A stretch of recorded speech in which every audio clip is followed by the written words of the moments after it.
Allah ne diyeyim, Allah Selahattin'in belasını versin. Allah-u Teala önce onun ciğerini yaksın, onun olan cenazesi önüne gelsin, onun da anasının önüne gelsin. Yanına kalmayacak.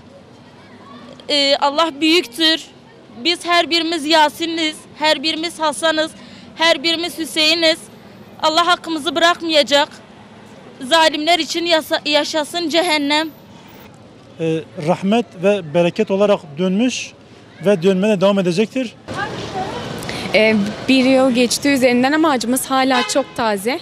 Çok üzgünüz. Zalimler ve bunu yapanlar bilsinler ki bu burada kalmayacak. Bu işin ahireti var, öteki dünyası var. Ne kadar inanmasalar da, kabul etmeseler de biz Allah'ın izniyle bizim intikamımızın alınacağını biliyoruz. Bir gün için değil de daha sevinçli bir şey için bir araya gelseydik ama maalesef hem üzgünüz hem de derinden yaralıyız. İnsanlığın katledildiği bir yerde. Ölüm değil, caniliğin, canavarlığın anlatıldığı bir adreste buluşmak kadar acı bir şey olamaz bizim için. Ama böyle bir günü unutmayacağız. Unutulmaması gerektiğine de inanıyoruz. Böyle insanların katledilmesi, öldürülmek basit kalıyor. Öldürülmek kelimesi benim için çok hafif bir kelime. Ölümden ölüm beğen denilir ya. Nasıl bir vahşet, nasıl bir kinle yetişiyor ki bu nesil? İnsanları hunharca katlediyorlar. Yetmiyor, yakıyorlar, yıkıyorlar. Hangi çağdayız, hangi medeniyetten bahsedebiliriz? Ki medeniyetin dorağı uzay çağı dediği bir çağa gelmişiz. Öyle bir çağda insanlık böyle katlediliyorsa, bütün insanları sadece insanlığı düşünmeye davet ediyoruz. İnsanlığı katledip de binalar dikerek, güzel yollar, güzel evler yaparak nereye varacağız? Biz insanlığın dirilmesi için bugün buradayız. Çünkü Yasin'imiz bir öldü, bin dirildi Allah'ın izniyle.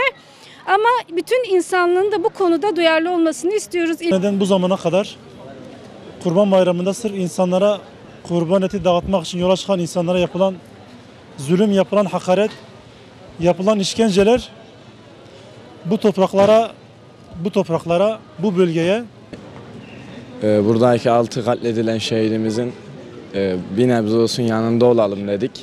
Allah'a şükür de görevimizi yerine getirdiğimizi düşünüyoruz. Allah devamını bize nasip eder inşallah. Bir de Allah-u Teala şehit olan kardeşlerimizin şehadetini kabul etsin inşallah. Rabbim bizi onların yolundan ayırmasın. Bugün çok güzel bir atmosferde elhamdülillah yağmurun yağmasına rağmen Müslümanlar o yağmurun altında konuşmacıları, hocalarımızı dinledi.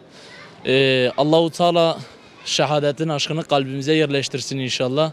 İnşallah şehit olmak için şahit olmak gerekiyor. Allah-u Teala bizi şahitlerden eylesin.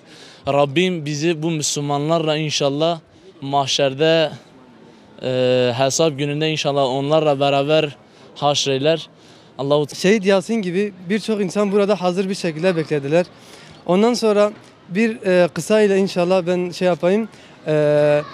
Allah-u Teala şehadeti isteyen insanlara artık dayanamıyor tabiri caizse. Onların o sevgisine karşı artık onları kendi katına almak için sabredemiyor. Onları bir an önce kendi katına alıp onları kendi huzurunda rızıklandırmak istiyor.